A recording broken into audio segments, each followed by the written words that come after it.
out here and is kind enough to spend a few minutes with us.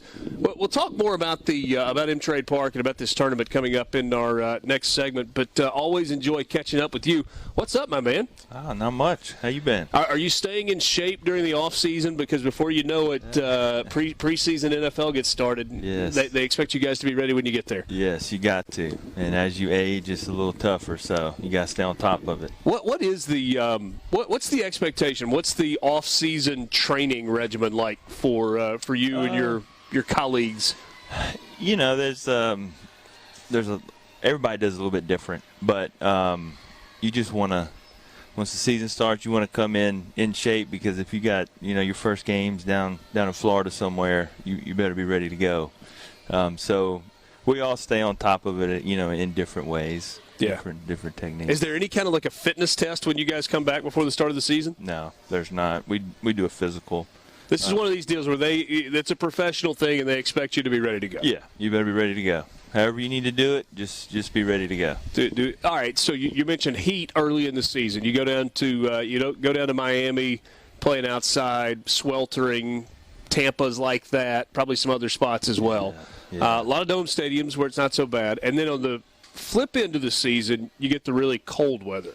So which would you prefer? You got to call a game where it's 96 degrees with 78% humidity in Tampa in the first week of September, or you're in Green Bay where it's like -8. That's right. You hopefully get the cold weather games or the cold weather stadiums in September, October. Sure. And then, But it doesn't always work that way. No, it rarely does. It rarely does. It's just something you got to deal with, You like the heat or the cold better? The cold. Really? Yeah. You'd rather call the cold weather game than the hot game? Yeah.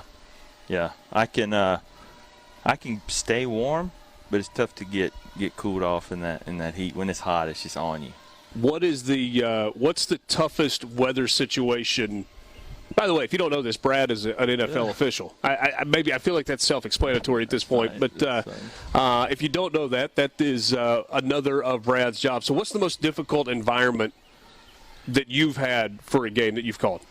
We had the last outdoor game in Minnesota while their stadium was being built. Did they played at the University of Minnesota's stadium in the interim? And, it was like minus something at kickoff with a minus something wind chill, and that was some tough environment that day.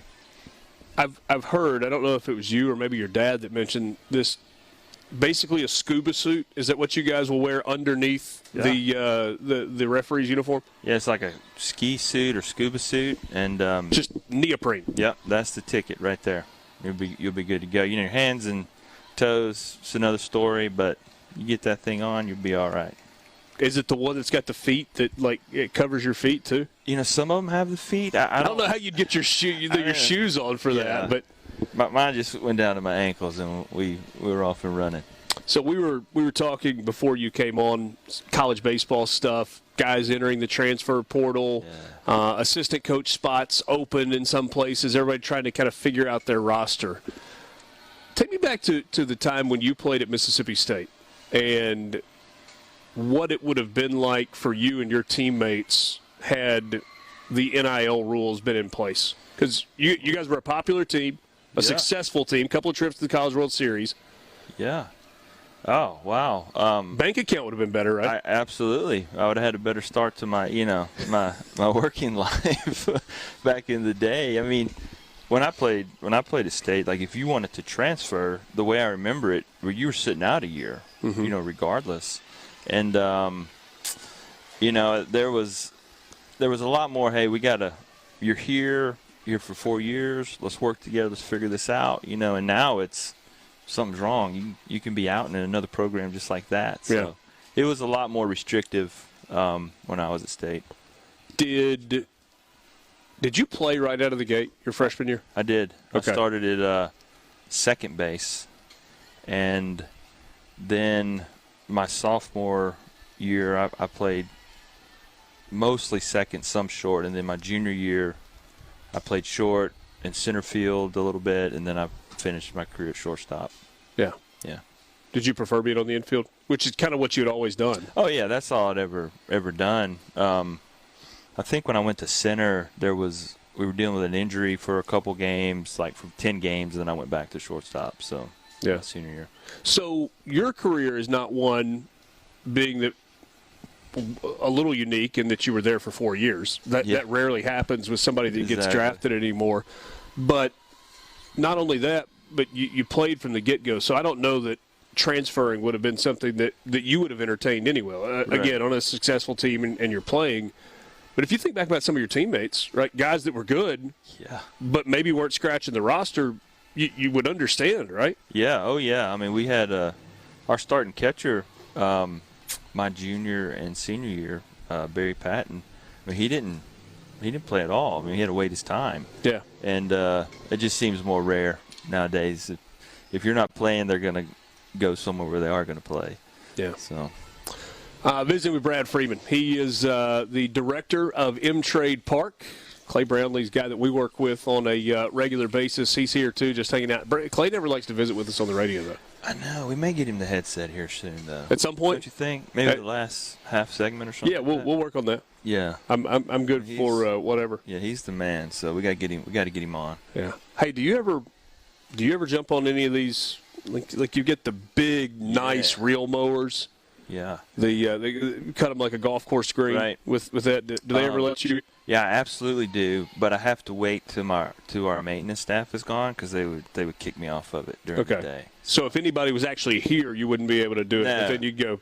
No, we have an amazing turf ground staff, and they know exactly what they're doing, and they always tell us, hey, you office people, stay off of our equipment. So we adhere to that, and sometimes we'll slip out there. It looks like they take pretty good care of what they've got, though. That stuff's immaculate. It's perfect.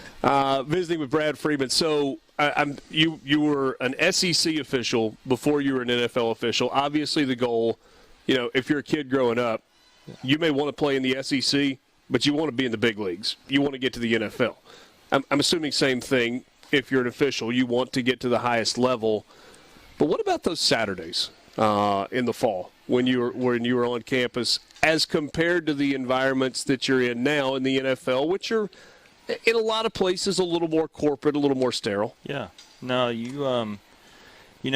it's if you have a game. I worked several LSU Alabama games back when it was 1 versus 2. Yeah. Score was 6-3 or 9-6, and those are special nights. Having that 7:30 kick at Death Valley or over in Tuscaloosa, there's some very special venues in the SEC for sure. Yeah, I hate that Hey Dad is not here because he might be the biggest critic of officials. He has no tolerance for mistakes. He thinks that there should be a public hanging or like a guillotine if you guys make a mistake. On a slightly more serious note, though, talk to us about the scrutiny on officials, because there's so much money tied up in television contracts, gambling. People care, and they're watching the NFL so incredibly closely. And the fact is, you're going to miss calls from time to time. What's it like operating under that microscope? Yeah, I've heard Brian say a couple things, So maybe me and him need to go to lunch or something and try to.